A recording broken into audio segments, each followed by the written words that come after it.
Welcome to Let Me Fix This. Enjoy the video. You begin by creating a note now. Open Microsoft Notes and sign in. Click New or press Ctrl+N to make the note appear instantly. This keeps momentum. Type a concise title, then add the first sentence to capture the idea. Once done, pick a notebook or add a tag so search finds it later. Make sure to set a clear heading and a couple bullet lines. This structure saves time when you return, and it primes the app's sync to work immediately. Now you expand the note. Add headings, bullets, or checkboxes to separate tasks from reference. Use bold and italics for emphasis so scanning works faster. If you need context, insert an image or paste a link. Voice clips work when typing is slow.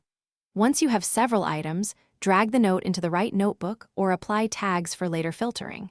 Make sure to reorder blocks by dragging. This keeps the most important content at the top for quick review. Finish by syncing and sharing. Enable sync in settings so your notes appear on all devices. Share or export a note as a PDF or a link when someone else needs it.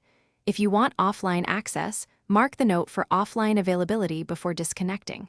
If synchronization stalls, sign out and sign back in, then force a manual sync. This often resolves conflicts. Finally, verify storage space and network access. Thanks for watching. If you found this helpful, don't forget to like and subscribe.